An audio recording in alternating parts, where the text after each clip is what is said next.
Hubo una época en la que la ciudad brillaba con el potencial de un futuro próspero y prometedor. Bajo el liderazgo de buenos gobernantes, estábamos emergiendo de las cenizas dejadas por décadas de corrupción y mal gobierno. Pero entonces, como una sombra que se cierne sobre la luz del día, llegó un ser funesto que engañó al movimiento transformador. Se alió con lo más oscuro de la política, traicionando la confianza del pueblo y sumiendo a nuestra ciudad en una nueva era de corrupción y desesperación. Se llamaba Miguel Mancera, un hombre que pronto sería sinónimo de corrupción. Como detective encargado del caso, recuerdo con claridad el día que me enteré de sus fechorías. Mancera era un delincuente astuto. Mancera y sus operadores trabajaban en toda la ciudad. Yo recuerdo cuando hice campaña en Iztacalco, había un gran descontento por tantas construcciones irregulares que estaban floreciendo en Iztacalco, allá en espacios donde hubo bodegas durante muchos años, empezaron a construir torres. El agua en Iztacalco se acabó. Desde el principio, sus planes eran claros: construir un imperio a costa de la desgracia de otros. Su arma no era el plomo, sino el cemento y el acero retorcido de edificaciones que desafiarían las leyes de la arquitectura y la moral.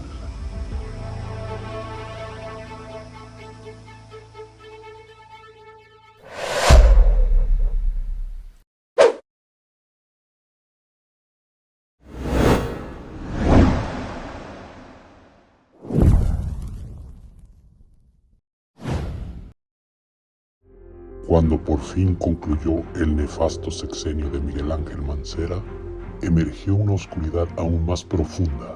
Un nuevo cáncer se extendió por las calles, encabezado por un individuo aún más peligroso. Su nombre, Jorge Romero. Este nefasto gobernante había logrado hacerse de la alcaldía Benito Juárez, en donde iba a comenzar una pesadilla aún mayor. Romero y su mafia continuaron con el legado de Mancera, utilizando la construcción de edificios irregulares como herramientas para su beneficio personal. Daban permisos a diestra y siniestra, pero entonces la tierra tembló y con ella se agrietaron las máscaras que ocultaban su verdadera naturaleza. Este terremoto de 2017 reveló la podredumbre detrás de las construcciones defectuosas, exponiendo la corrupción que las alimentaba.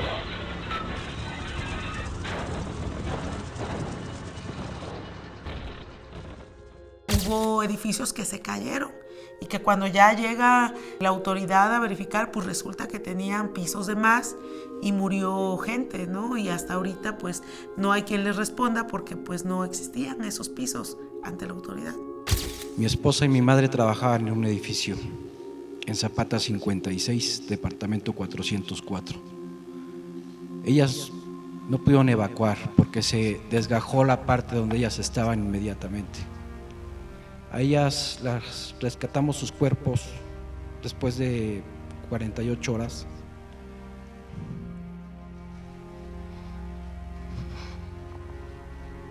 Las encontramos cerca de la puerta, deshechas. Todos los permisos y autorizaciones fueron iniciados en la administración del exalcalde Jorge Romero, actual diputado federal del Partido Acción Nacional, y revisados con Christian von Redig, quien entregó además el uso y ocupación del inmueble.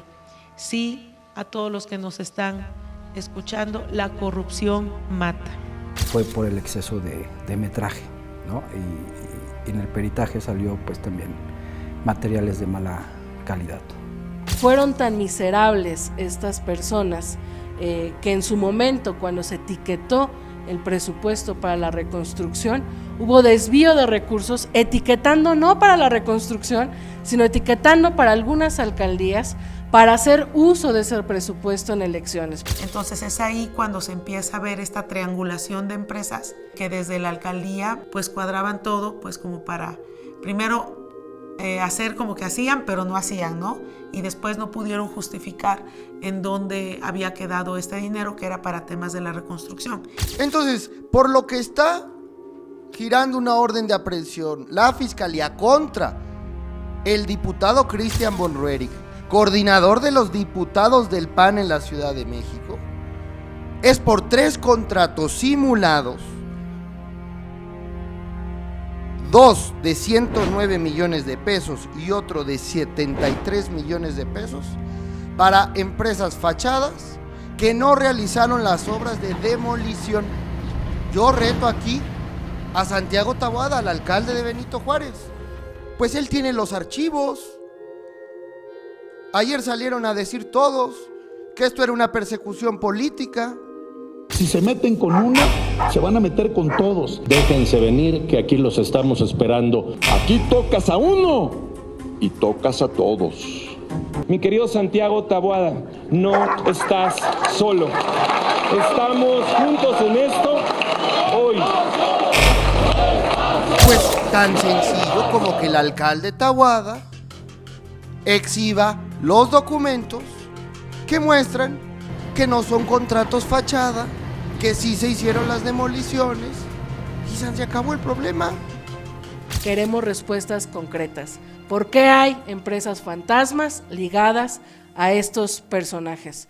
¿Por qué hay un enriquecimiento ilícito ligado a estos personajes cuando estuvieron gobernando la alcaldía Benito Juárez? 3 nombres, 3 administraciones, un legado de corrupción y desolación. Jorge Romero, Christian von Roerich y Santiago Taboada, los arquitectos del caos, los verdugos de la esperanza.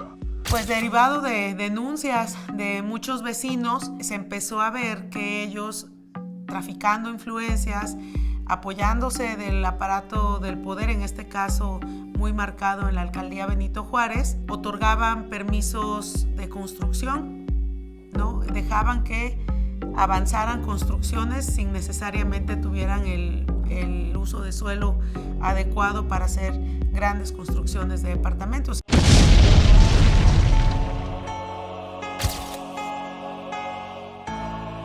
La explosión que sacudió el edificio en la avenida Coyoacán fue más que una tragedia.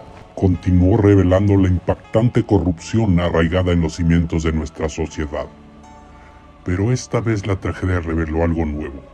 Entre los restos surgió una verdad aún más indignante. Algunos de los departamentos en aquel edificio pertenecían a los mismos funcionarios que habían otorgado estos permisos corruptos.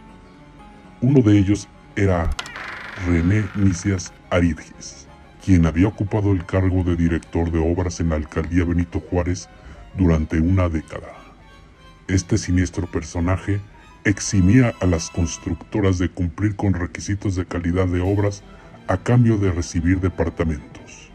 Mi investigación arrojó que Nicias, junto con su cómplice Luis Vizcaíno Carmona, el director jurídico de esta misma alcaldía, eran copropietarios de varios departamentos en distintos edificios. Más aún, se les atribuía la expedición de más de 1,000 permisos irregulares. Cuando nos dimos cuenta, la Ciudad de México, pero principalmente la alcaldía Benito Juárez, pues ya estaba inundada de grandes complejos habitacionales. Una muestra de ello pues son los City Towers, ¿no? Siguiendo esta pista de funcionarios que se hacían de propiedades, llegamos a una edificación emblemática que significaría la magna obra de su corrupción, City Towers, en donde uno de los inquilinos valientes se alzó como un faro de esperanza, revelando una trama de corrupción aún más vasta de lo que habíamos imaginado. Este inquilino, cuya determinación y valentía lo convirtieron en abogado de sus vecinos, descubrió que en City Towers albergaba más propiedades vinculadas a funcionarios corruptos. Luis Mendoza, con el peligro que ahora es candidato a ser el próximo alcalde de Benito Juárez y continuar la dinastía de corrupción. Víctor Manuel Mendoza, director de planeación, hermano de Luis Mendoza y ahora prófugo de la ley.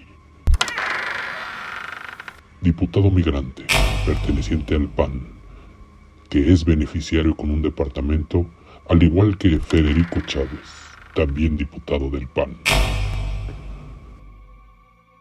Les voy a dar un dato muy importante. La corrupción panista durante sus gobiernos permitió la construcción de más de 133 inmuebles ilegales. Esto suma más de 275 pisos construidos de manera ilegal, o sea, excedentes. Eso quiere decir que es equivalente a construir 6 torres míticas con los pisos ilegales excedentes de este cártel inmobiliario que toleró. Cuando se hace un plan de desarrollo urbano, se hace a partir de la estimación que se tiene de la necesidad de agua, de la infraestructura de drenaje, de la demanda de escuelas, de parques, de transporte.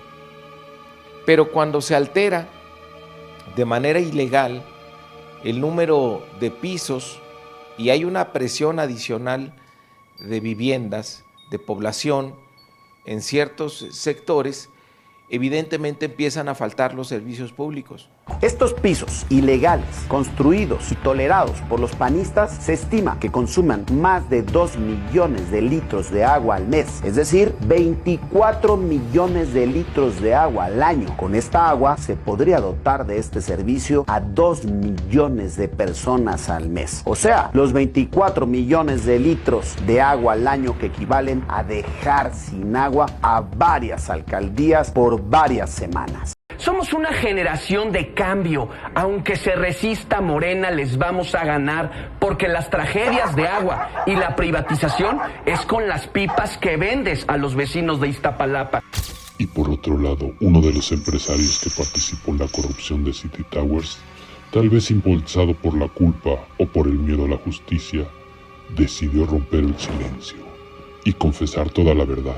Confío en la ley y en el Poder Judicial, y en que en estas denuncias llegarán hasta las últimas consecuencias. Desde quien haya ordenado esta persecución en mi contra para impedir mi candidatura a la jefatura de gobierno. Que hace unos días dimos a conocer un audio en el que posiblemente César N. solicita dinero a un empresario de la construcción para facilitarle procedimientos en la alcaldía.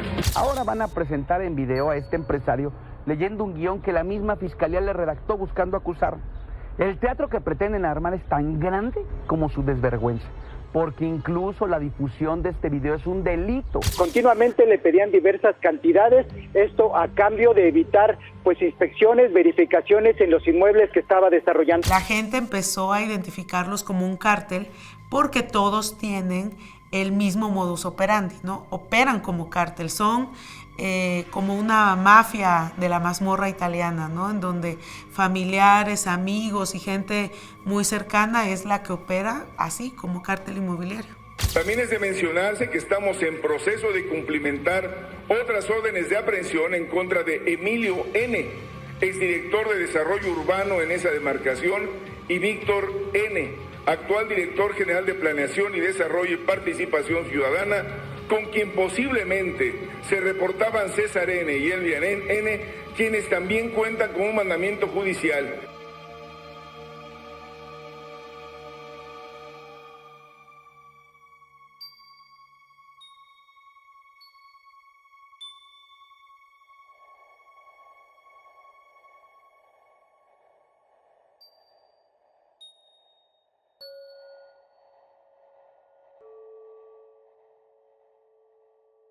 El exalcalde Santiago Taboada, ahora con la amenaza de ser el jefe de gobierno de la Ciudad de México, empezó a ver como una nube oscura se cernía sobre él.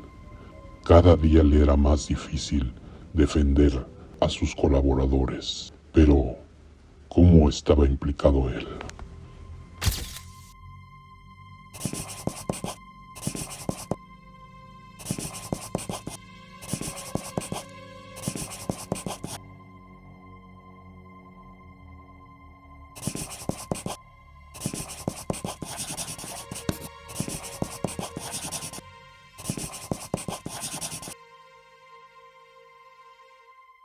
Él vive en un edificio producto del cártel inmobiliario, porque el constructor Rodrigo Pedro Fernando Espriu, también constructor del edificio donde vivía Luis Vizcaíno, exdirector jurídico de la Benito Juárez, ya sentenciado, aceptó la culpa, aceptó que existe el cártel inmobiliario y entregó 5 departamentos al gobierno de la ciudad es el mismo constructor de donde vive. Así que no sabemos de ese departamento, por qué no se declara, igual que mucha fortuna, mala vida, pero esa es otra tajada.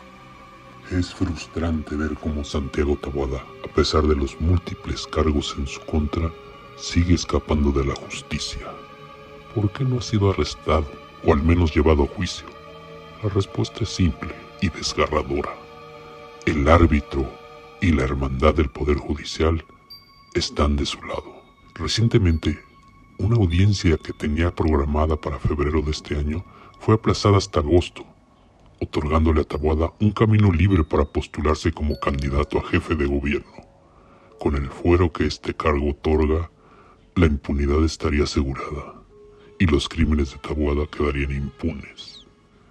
Y lo que es aún más descarado es el hecho de que Taboada haya solicitado a la hermandad del Poder Judicial y al árbitro que obligue a la candidata Clara Brugado y su partido a abstenerse de vincularlo con el cártel inmobiliario. Esta petición descarada demuestra el alcance de su poder y la impunidad que disfruta.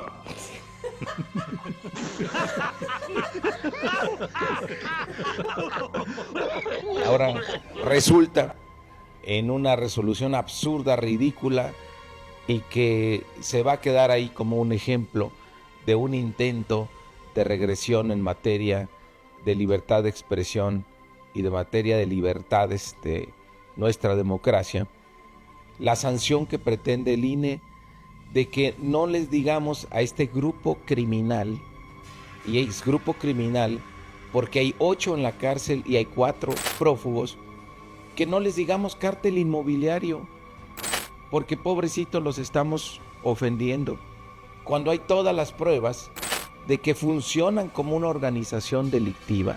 Esto es delincuencia organizada lo que hacen, y han estafado a miles de habitantes de la Benito Juárez con su autorización de 264 pisos irregulares, que equivale a cientos de millones de pesos. Son un cártel, es el cártel inmobiliario.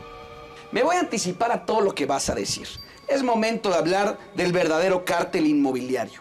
Esta es la lista del cártel inmobiliario de Morena. Aquí están alcaldes, diputados, senadores, funcionarios de Morena y hasta secretarios de Estado que se beneficiaron de la corrupción inmobiliaria.